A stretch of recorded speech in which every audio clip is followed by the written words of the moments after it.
So we have some major breaking news. There's something that is happening in Africa and all the people must know, including all the Africans. So the European Union has sent 126 million euros to ECOWAS. And ECOWAS is an African organization that should bring together the countries in West Africa. And let me tell you, this 126 million, do you think is for making the roads in West Africa or even the hospitals? No, it is for militarizing the ECOWAS military, upgrading them, training them to ensure that they can fight with any threat. In a move that has sent ripples across West Africa's political and security landscape, the European Union has approved a 126 million euros aid package to ECOWAS, the regional economic bloc that once stood as the centerpiece of West African integration, announced. During a high-level Brussels summit between European and African policymakers, this financial package is framed as a bold step toward stabilizing the region, combating terrorism, and supporting democratic governance. But beneath the polished language and diplomatic smiles, questions echo across the Sahel. Is this financial injection a strategic counter to the rising influence of Ibrahim Traore and his AES alliance? And perhaps more dangerously, does this represent the beginning of a new Cold War in West Africa between Euro-backed diplomacy and the AES bloc's rising Afro-sovereignty movement? Captain Ibrahim Traore, Burkina Faso's 36-year-old revolutionary leader, sat in a closed-door meeting the night the news broke.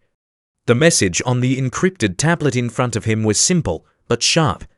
126 million euros for ECOWAS. Brussels has chosen its side. Around him, the tight inner circle of Burkina Faso's Revolutionary Council nodded with tense awareness. They had expected it. But now the battle was shifting from bullets and ideology to budgets and alliances since coming to power in September 2022. Captain Ibrahim Traore has been clear about one thing: we cannot build our future while begging for crumbs.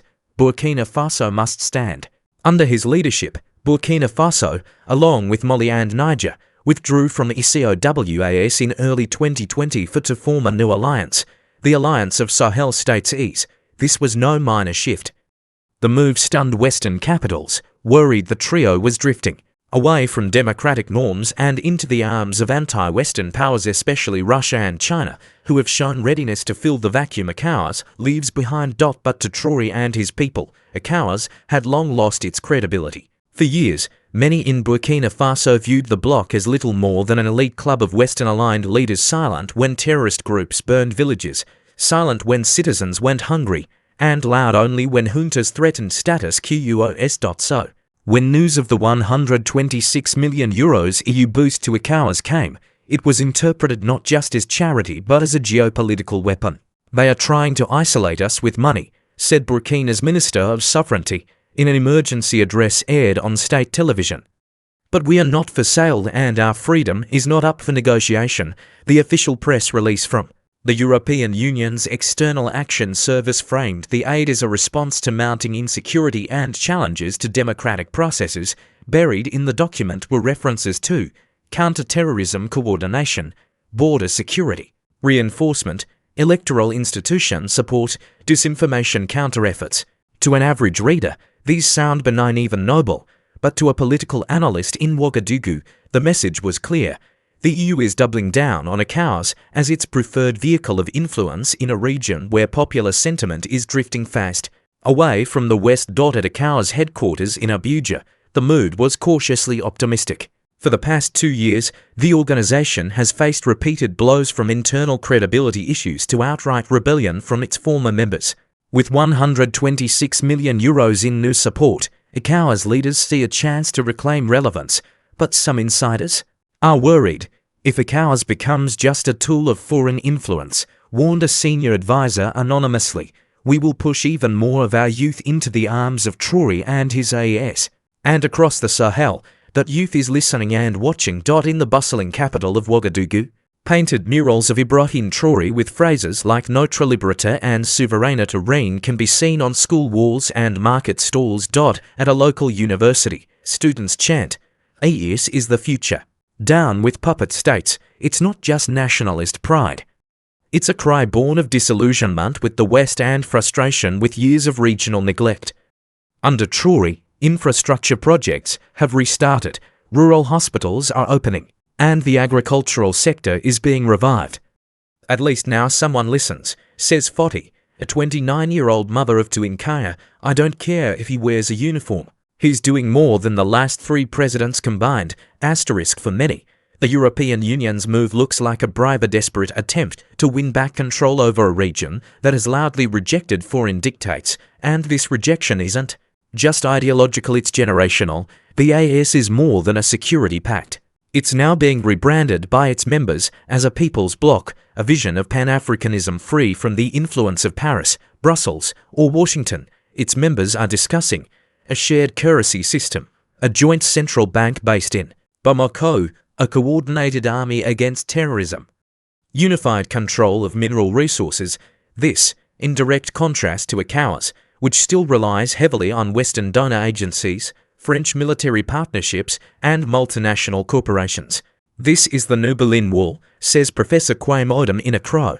One side is financial control through ECOWAS, the other is populist sovereignty through AES, and the EU just threw its money behind the former. The 126 million euros may help ECOWAS on paper, but it's hardening the lines of division in practice. Behind closed doors, intelligence reports from AES capitals suggest foreign-backed disinformation campaigns have intensified since the EU's announcement. One confidential memo accused a Western foundation of attempting to infiltrate youth activist groups in Ouagadougou. This is hybrid warfare, declared the head of Burkina Faso's newly created Ministry of Information Sovereignty. They cannot beat us on the battlefield, so they use media and money.